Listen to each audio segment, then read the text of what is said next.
Hi, folks. I'm here to talk a little bit about some more of these forms involved in the buying process.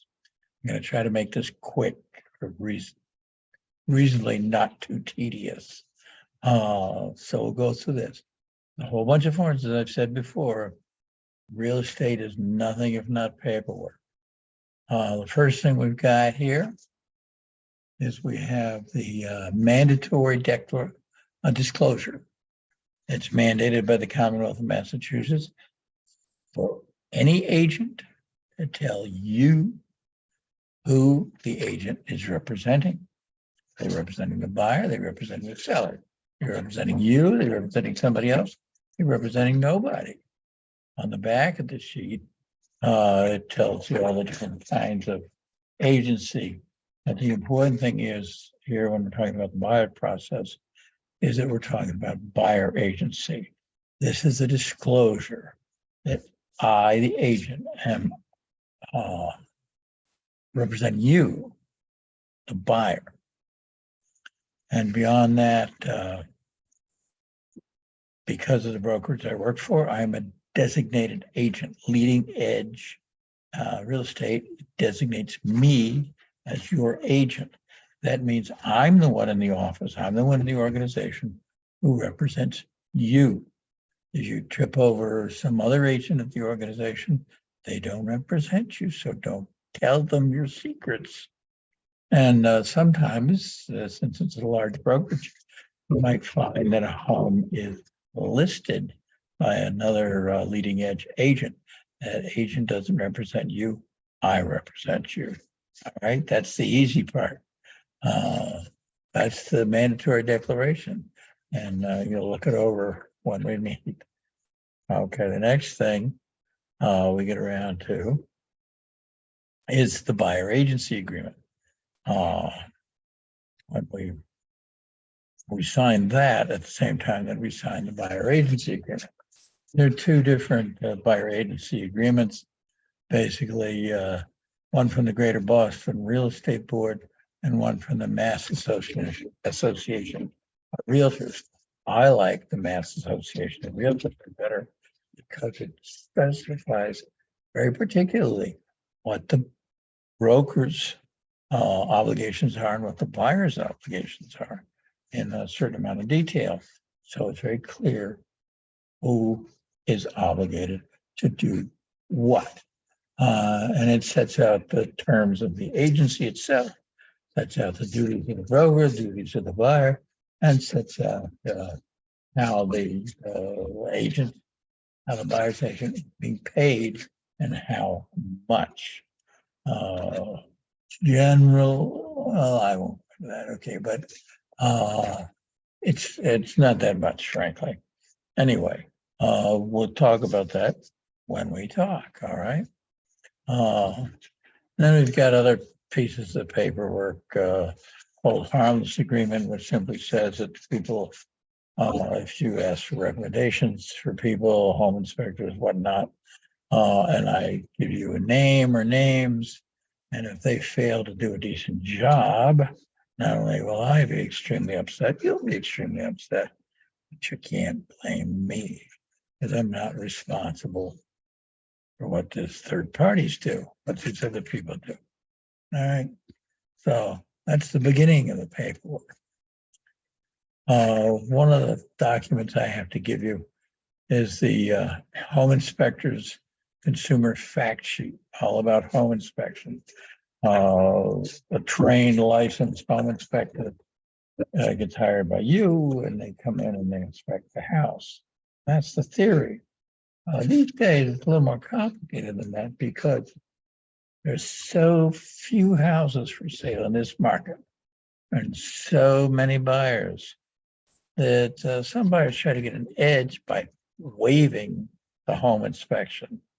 Well, maybe that's not a great idea because you never know what's lurking there, and you're going to find out after you've closed in the house. There may be some other ways of dealing with home inspection, a pre-inspection before you give the offer. There are various things we can try to do. But basically, the fact is this market makes it tough on home inspection. All right, what else we got? We have the offer to purchase real estate. You find a place that you want, you've decided you like it, you want to make an offer on it. Well, the various things happen. I do a price study to see what's a reasonable offer, what's a reasonable price to pay for this property. And hopefully it isn't significantly less than the list price. But in any case, we try to see what's happening and try to anticipate whether they are getting other offers as well. All right. This is all boilerplate, fill in the blank kind of stuff on the offer to purchase. It is a binding agreement. More binding on the seller than on the buyer, to tell you the truth, but it's a binding agreement, a legal contract. So don't think, oh, I'll sign this one. Like sign multiple offers to purchase and see which one flies. You might end up buying two houses that way. Okay. So it's the price and various things. But now it's just a fill in the blanks. You're going to have a lawyer representing you for doing the purchase and sale agreement. When you hire that lawyer to do your purchase and sale agreement, first of all, you might be able to, if they going to be used as a closing attorney also, which is a good chance of that if you ask them to. You might maybe get a discount on the rest of it. I'm doing the purchase and sale agreement. But again, it might not be a bad idea to get a hold of these forms, which I'd be glad to give you blank before you actually have to deal with them, and have your lawyer look them over just to tell you what's involved. That's all. You can't change them much because it's all boilerplate, but it's important to know what they mean. Okay. And then there are possible addenda that go with the offer to purchase. Mortgage contingency, you got to get a mortgage. You will have, before you go so much as look at houses, you will have pre-approval letter from a mortgage company that approves you. Okay. But in the end, the mortgage is on the house, and the mortgage has to pass an appraisal. Otherwise, they're not going to lend you the money. Lend you $1 million to buy a house that appraises for $300,000. It's not going to happen. And various problems can arise if the appraisal falls short. So you have to deal with that. There's the inspections. I say some people are very tempted to waive the inspection. It may be a way around it. The radon contingency, which is generally part of the inspection, but radon is a big thing of New England because it's a radioactive gas that is emitted by, among other things, granite. New England's made out of granite. So you want to have your radon test. So you have causes lung disease and things like that. Radon's fairly easy test to do, but it can take a few days. Pest inspection and the lead contingency. Lead is bad for you. It's illegal to house a child under under 6, I think, in a home that has lead paint. Now, in 1978, it became illegal to use lead paint to paint a house. So if you're buying a house that was built after 1978, you have a pretty good expectation that it's lead paint free. But there will be a lead paint disclosure, and you want to know that there's no lead in there.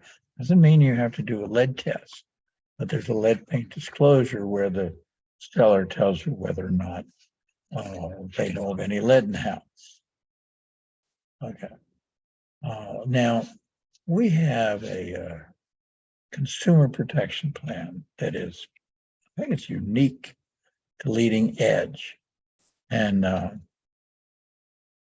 it keeps you from getting trapped into a purchase and sale agreement or an offer to purchase that you can't live up to and that you get trapped in.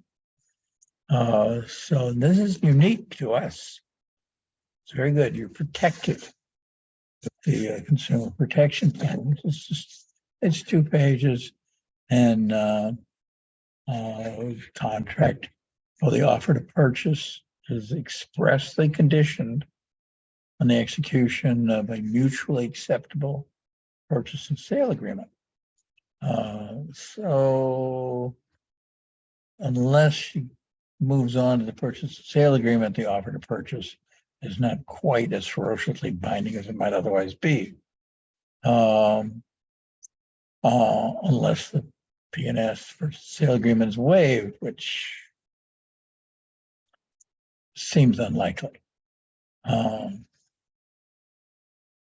Now let's, what else? Okay, well, that's that. There's a consumer protection thing. There's nobody else does it because it makes it less likely that you'll be trapped into a contract that you don't want to carry out. And that can cost the broker. But Leading Edge is here to protect you. I'm here to protect you. I have a fiduciary obligation to you, which means I have to put your interest above all other interests, including my own. Frightening thought, but there it is. And the consumer protection plan protects you. Doesn't protect the broker, it protects you. That's why other brokers don't really like it very much. This is the home inspection waiver. We really don't want to waive that. Might have to, but really don't want to. And meanwhile, we now have, there's a booklet here, runs for several pages on lead poisoning prevention, property transfer lead. It's going to be a form also where the owner tells you whether they know about any lead paint or etc. And they, unless they've never lived in the property or haven't lived in the property in ages or whatever, or just inherited it from their great grandmother, and they don't know, they will fill out this lead form to tell you whether they know of any lead there. All right, those are the forms. This is endless array of forms. But when we sit down to talk about when buying a house, first thing to do is give you the mandatory declaration of disclosure. Think declaration of disclosure, mandatory disclosure of our relationship. And second of all, we then go in and we sign the buyer agency agreement. Cannot work without a buyer agency agreement. Must do that as well.